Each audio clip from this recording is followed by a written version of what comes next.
Welcome to Horror in a Hurry. Short stories from listeners and past guests that are 20 minutes or less. In this short, merong share sa atin na kwento si Eton sa kanyang experience sa multong walang muka.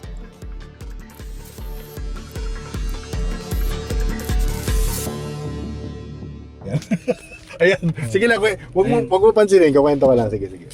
Yun sir, nag-start to nung parang mga year high school ako, mga 2010, ganyan.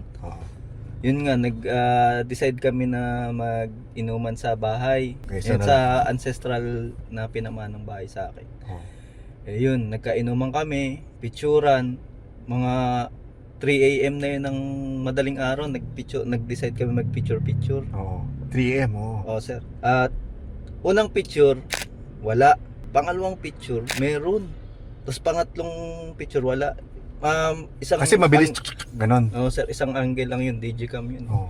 Tapos yun, mga ilang buwan, napansin namin na parang may iba dito sa picture na to. Yun na nga, sir, lumabas. Yung babae, walang muka. Tapos nakalutang sa pinto namin. Nakalutang siya, wala siyang muka. Tapos simula nun, sir, simula nung nag-boom yung kwento na yun, nagpaparamdam siya sa akin. Ha? Oo, sir. Unang encounter ko sa kanya, Doon rin sa lugar na yun. doon sa bahay namin, Oo. sir. Unang encounter ko sa kanya, parang 10 AM, 10 PM yun, galing akong labas. Patulog na ako sa kwarto ko.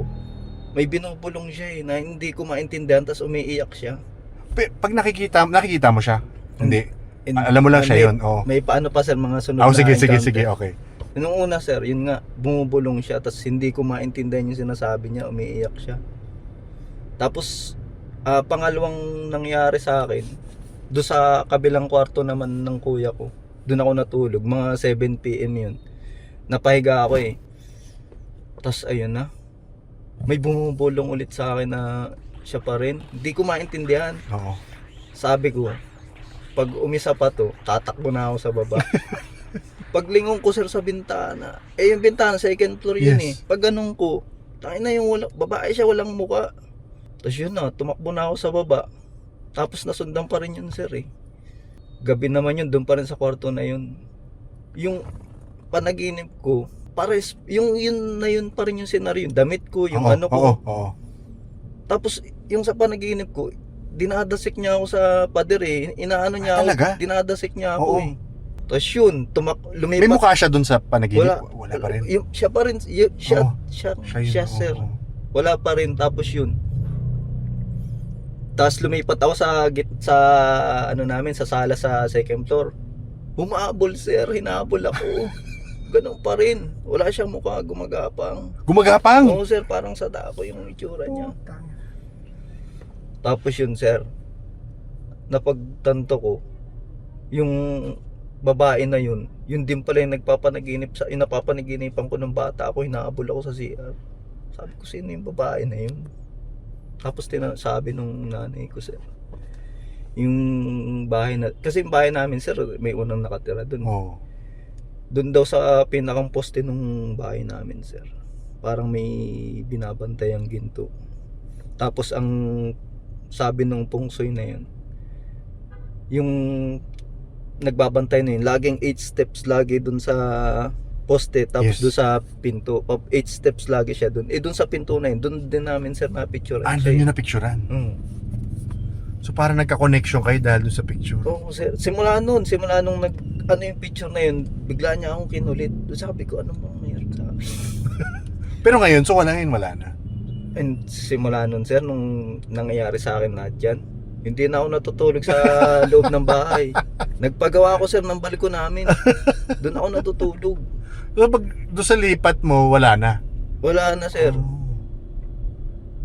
Tapos pero, sir, yung mga ibang natutulog sa amin, lagi silang nasasaka. Yung, Oo. sinasakal ako. Oo. Ang dami na, ilang beses na, sir. Kaya, sabi ko, kung hukayin ba natin yung ginto, baka mahirap yun, sir. Oo, mahirap. Lalong, mami, Kaya naging nga. ano. Kasi yung kapitbahay namin, sir, nito ko lang to nalaman eh. May ano, yung lupa nila sir, may ginto daw. Oo. Tapos nung ginalaw nila yung ginto, sir, buong pamilya namatay. Totoo. Wow. Hindi Totoo, sir. hindi ko alam kung napakinggan mo yun sa ibang episode. Mm. Ano yata yun eh. Reiki Master na kwento nun or iba ng kwento. Mm. Sabi na meron talaga, yun nga, meron talagang bantay yung mga Yung mga treasure, minsan may Oo. bantay talaga yan. And usually hindi po pwedeng kung sino-sino lang. May naka Assign doon. assign kung sino makakakuha nun. Mm. Kumbaga may destiny na kung sino makakuha. Mm. Pero kung kukunin mo at marunong ka, Mm. pwede ka episode na yun, something na kayamanan, nakatagong kayamanan, basta ganun. Kumbaga nakipag-bargain sila dun sa bantay Oo. nung kayamanan Mm. para makuha. Mm. Hindi ko alam kung eventually nakuha o hindi. Hindi yata. Pero pwede ka makipag ganun. Mm. Pero kasi may nakasaad na makukuha. Kung guguluhin mo daw yung sistema, kagaya niyan, meron talagang mamamatay. Yun Meron nga sir eh, buong pamilya eh. buong pamilya. Buong pamilya sir, ubos.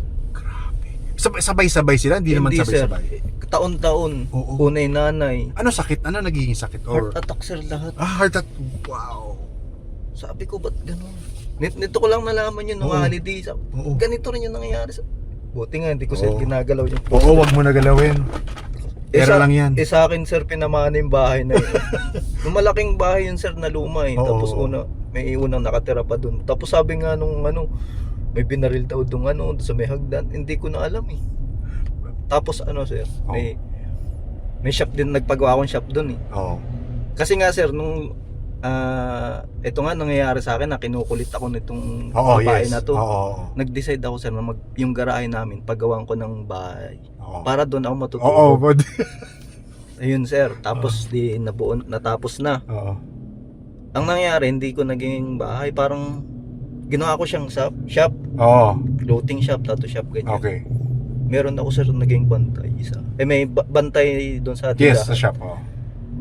Kung ano-anong nakikitang kawirduhan. Oo. Meron doon dumating yung sa kontropa. Binulong sa akin ng bantay. Yung bantay ko sa shop, sabi niya, "Kuya, may kasama yung tropa mo. Isang may team na lalaki nakaangka sa motor." Sabi, "Ina kung ano nakikita ko." Grabe. Tapos doon sa lumang daw sir. Yung kasing ancestral na dining table namin, nilipat ko sa namin, doon sa shop ko. Oo. Tapos daw may nakikita daw siya dong lalaki. Siguro baka yung tatay ko. Posible. Kasi sir, nakikita ko rin yung tatay ko, tanghalin tapat naka-uniforme pa ng pulis nakangiti sa akin. Talaga? Siguro ang laki mo na. Oo. Posible. Nakangiti lang siya sa akin. Oo. Maganda yung aura niya na Oo, oo. uniform pa siya. Oo. Tapos sabi ko, doon siya nakapesto sa paborito niyang upuan. Sabi ko, nakakakita nga ako. Pero yun ang nakikita mong kumbaga multo or may naman experience ka rin Ang pinakang babae grabe talaga. sir, yung babaeng walang mukha. Hindi ko kasi kasi nasa Friendster yung naka-upload eh. Oo. Hindi ko naman ma-recover ang Friendster, ito yung Wag na, baka yung makakita puntahan niya. Ito tatanong ko sa iyo. Hindi ko alam, napakinggan mo na yung Chen Stories na episode. Chen Stories ang pangalan eh. So, sabi niya, may nakikita siyang babae na walang mukha rin. No. Pero hindi niya na-explain sa tao na nakikita niya parang kaleidoscope yung mukha ng babae. Oh, parang sa Naruto yung Oo. Pero kaleidoscope talaga. Pero pag nagkwento siya in general, sasabihin niya lang, babaeng walang mukha. Yung sa'yo talagang literal blanco yung... wala ko sir, nakaganon yung buhok niya, tapos yung suot niya, yung kay Imelda Marcos na Talaga? ang tawag doon. Oo, yung parang... Pilipiniana. oo. Yun sir. Tapos siya din pa rin humahabol sa akin nung Bata. bata pa ako sa panaginip. Tapos siya rin gumagapang. Oo sir. Grabe yun. Kakaiba yun. Wala siyang mukha. Saka nagre-research nga ako sa mga sa mga podcast. Oo. Bakit ba walang mukha yung multo? Ano bang explanation nun? Ba't walang mukha sila? Ano bang inaano nila? Pinapahiwati? May iba-iba yung theory. Ako may theory ako. May iba theory. Napanood mo na ba yung TV show na anong pangalan nito? Hunting of Bly Manor. Hunting of Hill House of Bly Manor. Parang plain white minor ba yun? Sa ano pala, laro yun. Ay, hindi. Isang Hunting of Bly House yata yun eh. Na yung mga malumang multo, hindi na nila alam dahil sa tagal nilang multo, hindi na nila alam kung ano papakita mukha sa'yo. Kasi yun ang theory ko, na parang medyo mukhang totoo naman, na kung ano nakikita natin is yung gusto pakita ng spirit. So minsan yung mga multo sobrang tagal na hindi na nila maalala itsura nila, wala na sila mapakita mukha. Yun ang isang theory. So hindi ko alam kung mag-make sense sa'yo. Ibig sabihin nun, sir, sobrang tagal na nung multo na yun sa bahay. Yes, so Kasi, matagal na siya lang. Kasi ancestral house sabi mo. Oo, sir, nabili ng tatay ko yun buo na eh. Talaga? Sa marami pa rin, sir. Maraming story dun, sir, yung tatay ko eh. Dati meron tong puno ng mangga na malaki sa likod ng bahay namin. Yung tatay ko, sir, police. Oo. Pag lumabas daw yung white lady do sa puno ng mangga, nabaril niya yung mangga. Oo, sir, tapos pinaputol niya. Oo. Tapos yung kuya ko, sir, New Year yun, nagluluto siya ng spaghetti. Dun sa pinakang dining table namin, nandun yung white lady. Tapos, sir, yung... Sa dining table? Oo, sir. Ewan ko, siguro siya yun, yung babae na yun. Oo. Late na siya sa akin, sir, nagparamdam. Mga... ano na ako, ano na eh. Buli na eh. Yun, sir. Tapos, kahit yung mga tapat namin kapitbahay, nakikita siya doon sa kwarto nung kuya ko na doon din ako pinagparamdaman eh. Tapos ginagaya pa daw, sir, yung boses. Ay nako, kakaiba. Gusto ko siyang anuhin pero hindi ko alam, nakakatakot eh. Sabi ko, ano bang meron dito? Sino ba tong babae na? Parang ako. Ano bang meron sa kanila?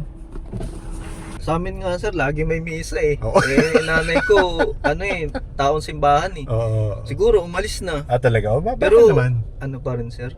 Iba yung pakiramdam? Simula nung ginawa sa akin yung yun, iba na yung pakiramdam ko sa bahay. Hindi na ako Hindi na kampante, no? Hindi na. Kasi grabe naman yung nakita ko na yun. Grabe naman.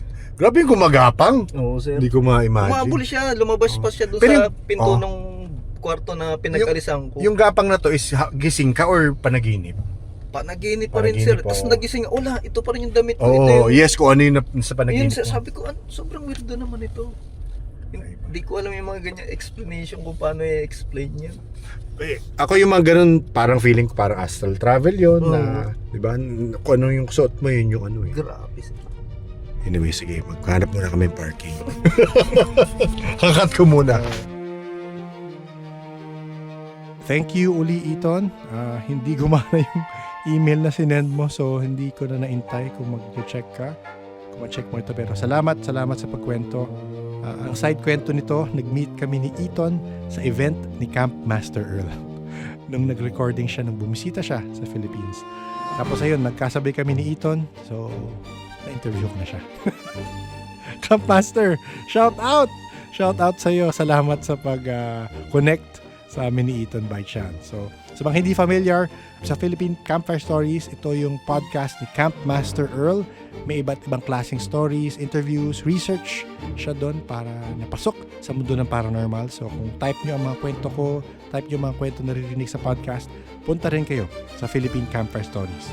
At doon marami rin siyang share theories and stories doon. Kung itong unang episode mo sa Paranormal Podcast, kadalasan long form ang episodes natin, 1 hour or more. Ang podcast ay collection ng mga first-hand experiences sa paranormal, gaya nitong kwento ni Eton.